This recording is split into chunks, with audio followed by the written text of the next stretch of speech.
Yes, Yes. he died. Thank you. And he spoke very highly about you.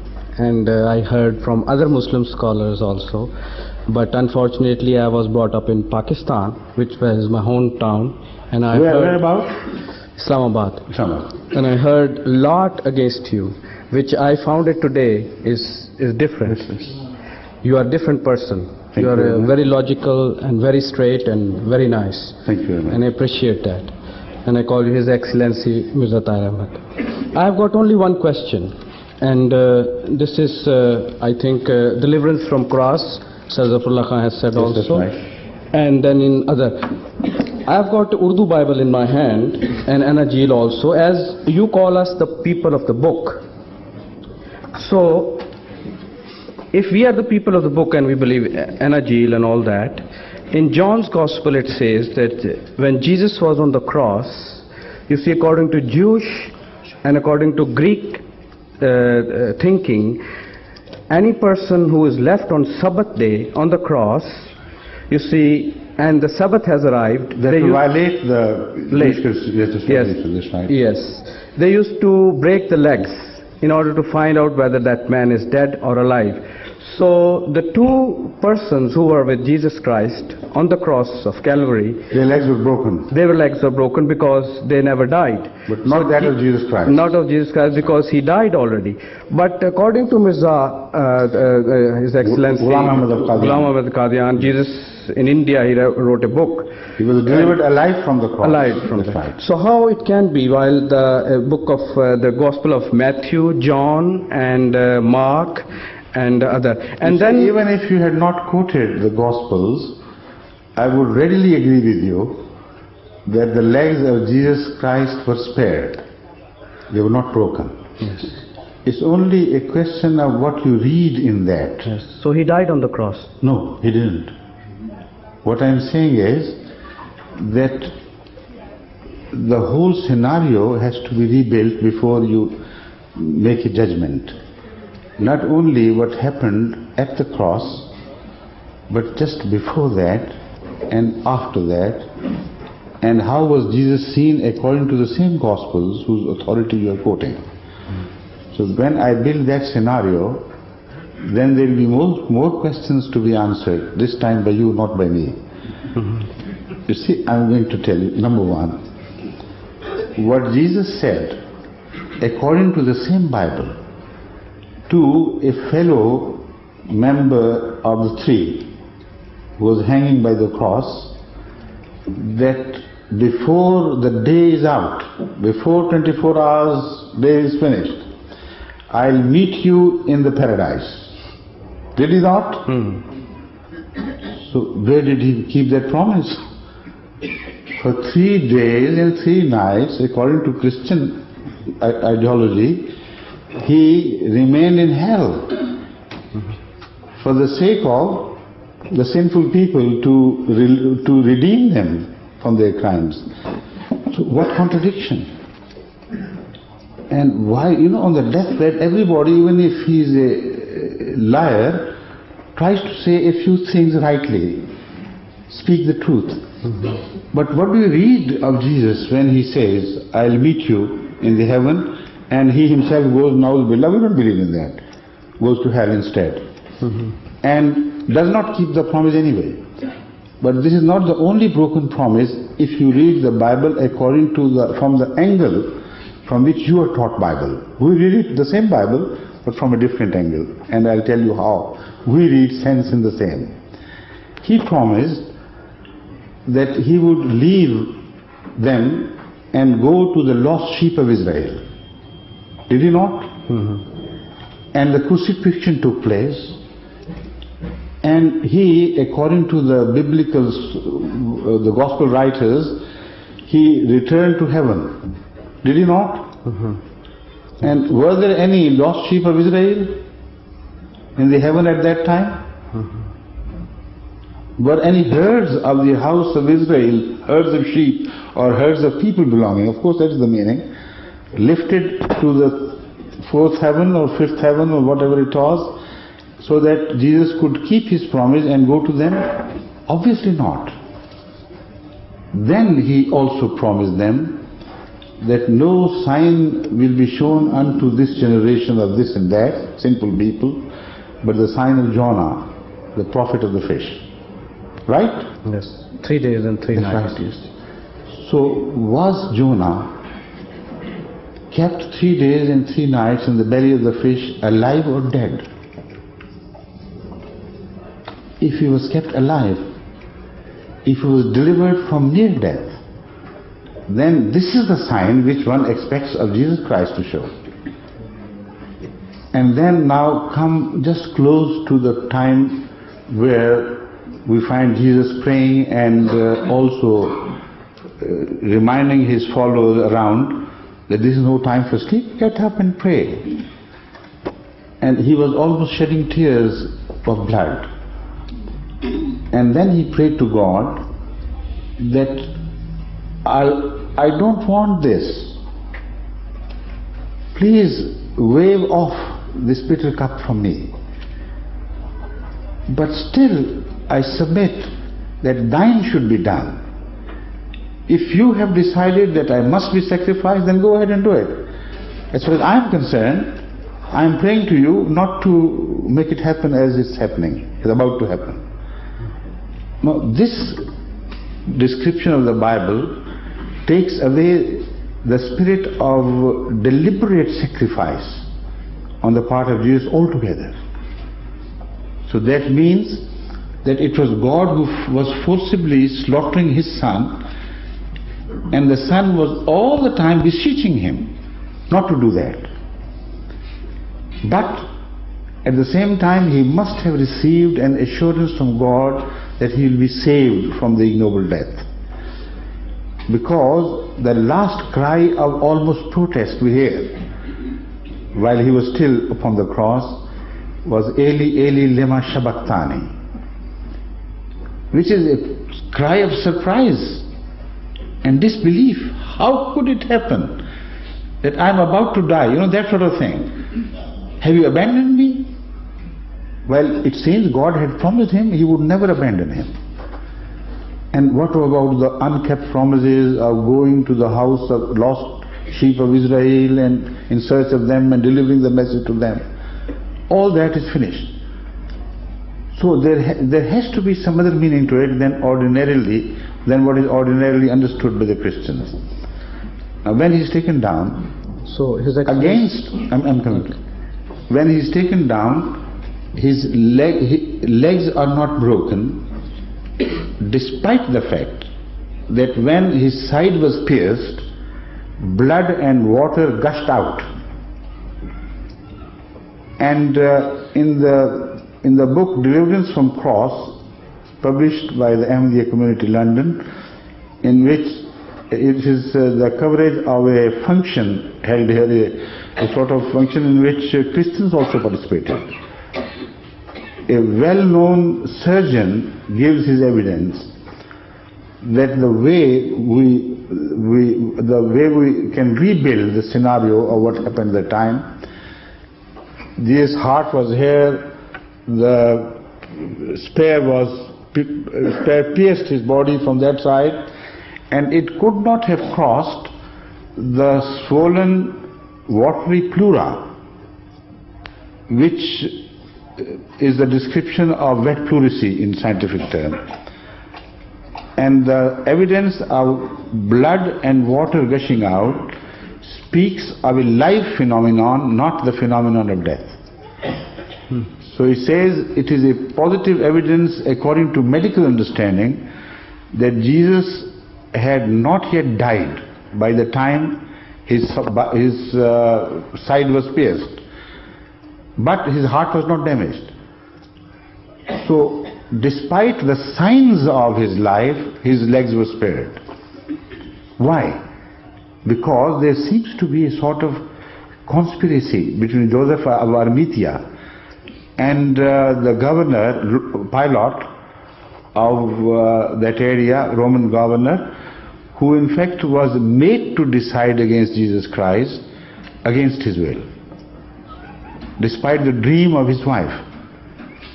So what seems possible is that he willfully had appointed the time of crucifixion to be a time somewhere after the midday of Friday. He knew better than anybody else that according to the Jewish Christian, nobody would be permitted to hang beyond the hour of sunset. In fact, the bodies were taken down much before that. So there was every likelihood that while ordinarily the death took place within 3 days and nights, that is the time by which they were kept to remain hanging. They were kept remaining hanging, and despite that there was an additional precaution. A leg should be broken, lest if they were alive, they should die. So in case of Jesus Christ, he hung upon the cross only for 3 or 4 hours, because according to the time of the year, the days had already started shortening. Now they were still short, and they were not yet elongated as we find in the summer. And before the sunset, the bodies of all these 3 were taken down. Although the legs of the criminals were broken, he was spared. Why? I believe out of special courtesy and out of some secret orders. While within 3 hours, the death was not normal to have occurred. Again, when you read Bible, you'll be surprised to find this expression of wonder when Pilate was told by Joseph of Arimathea that he's dead, so hand over his corpse to us and we'll give it to the Christians for a decent burial. He said, already dead? He knew how long it took normally for people to die a slow, torturous death upon cross. But still, he permitted him to just take away. Then what happens? There are secret goings and comings to the sepulchre, and an ointment is prepared hurriedly, for which preparation was already made, which contains 12 ingredients, all curative agents. Now that ointment which was prepared by disciples or apostles, all his followers, that was applied to his body. It contained myrrh, it contained some sulfur elements and other things which were known to be the curative agents of the time. And this prescription is still used by many an oriental healer in the East as the most effective ointment for wounds. So if he had already died, then there was no question why he should have been applied that ointment. And again, there was no question of any secrecy about his whereabouts.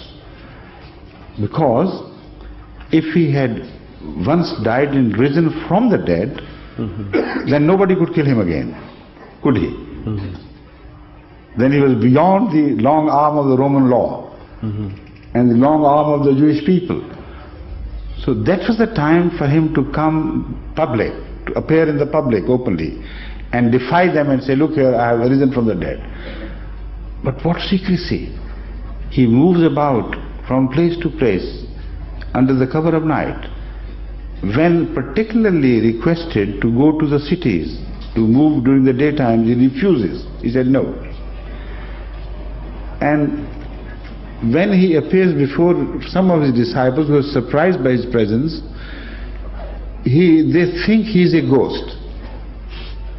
See, the only evidence of his death we find in the matters as they are reported in the New Testament at the time of crucifixion is, then he gave up the ghost. These are the words you find written in the New Testament. That means he died. Who said it, we don't know. As if somebody was watching and from some distance he thought he had given up the ghost. So evidence is a bit weak and not entirely dependable. But when it is completely rejected by Jesus Christ himself, then even a flimsy evidence like such. I mean, nothing is left of that evidence at all. When his nature was suspected to be that of a ghost by his own followers, he said, "No, I'm not a ghost. I'm the same Jesus Christ, in the same body. Come and touch me. Feel my wounds. Look here, look there. I'm not a ghost." And to prove the point beyond, that he had not risen into an ethereal form which apparently looked like human, he inquired from them if they had any food for him to share.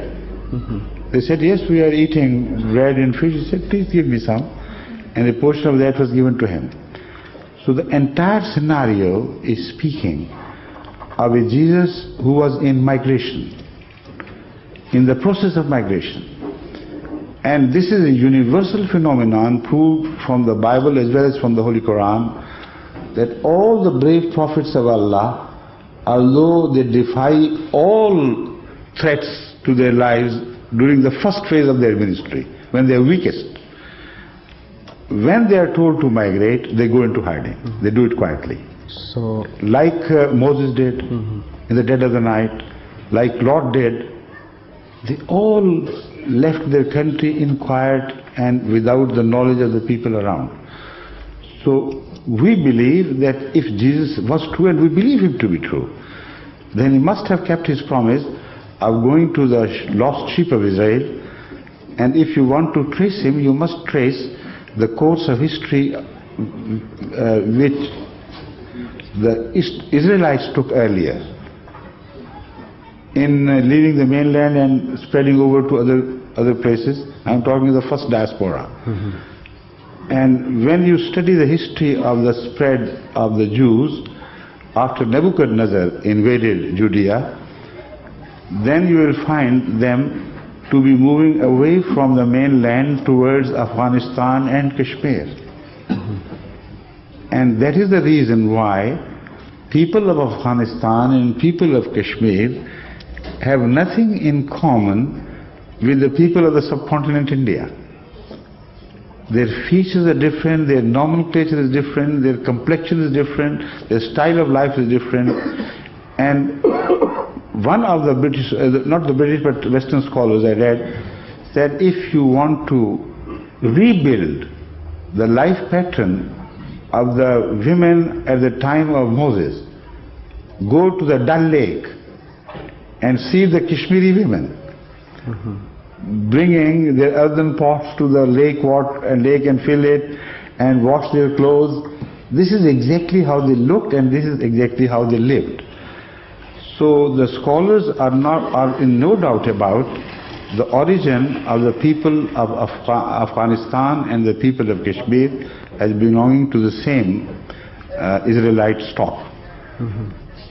So if Jesus was true, and we believe he was true, he must have kept his promise. He must have gone in search of these lost tribes and delivered his mission to them and completed his ministry. So this is the scenario as we say it. Okay. Can I have a small... Yes, please do. One thing is this, that Jesus used to raise people from the dead, as Quran says. Isa Ruullah, Muhammad Rasulullah, Musa Kalimullah. So if he was used to raise people from the dead, and according to His Excellency, your perception about the logic and all that, which I agree completely, I don't disagree, I'm not on the prejudice line. I know, I can see that. Which I have seen a lot in Pakistan. Yes. 100% prejudice, right. So I'm not prejudiced, I'm not prejudging anything. But what I'm saying in the logic is this: if he was making the people raised from the dead, so did God raise him from the dead also? You see, when he died, God could, of course. God could have, yes. Of course, but God could do anything and can do anything. Yes, you have said that. Yet on the authority of that, I can't say this is a horse. And if you disbelieve me, I would say, cannot God do that? And you will be absolutely nonplussed. You'll say, yes, God can do. What would be your answer? God can do anything. But the stranger it is, more powerful evidence there should be of its existence. So God can do everything, but if the evidence is counter to what people believe, then we cannot say because God can do it, so it must have happened. I am producing an evidence on the authority of Jesus himself, that he did not rise from the dead. It was a case of survival against all odds. As he himself had explained that his case would be like that of the Jonah. He survived against all odds and continued to survive. And he was resuscitated by God somehow. So was the case of Jesus Christ. So, but there are so many other things in that regard which I could quote. As far as his bringing the dead to life is concerned, we believe on the authority of Quranic metaphors and parables, the style of life, expression I mean, that he raised not the physically dead to life, but spiritually dead to life. And because he himself had said that he spoke in parables, people failed to understand him. And now when the Western scholars have reinvestigated all the incidents of his so-called bringing to life the dead people, they have found many loopholes in them. And they are no longer believed to be literal revival of the dead, even by the Christian scholars of this era. But I speak on the authority of the Quran. The Quran, when it uses a phrase, another verse of the Quran explains that phrase so that it may not mislead you. He speaks of Jesus bringing the dead to life and speaks of the Holy Prophet, that, O Prophet, invite them to yourself so that you can raise them from the dead.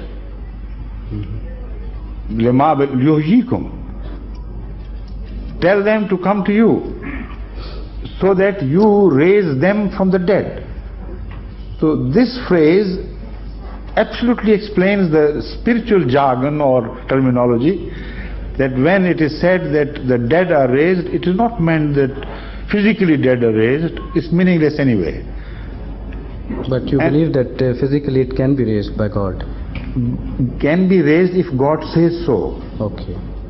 But if there is a purpose and there is wisdom in that. If there is no purpose, no wisdom, then God doesn't do stupid things. But he can. Thank you. Thank you very much.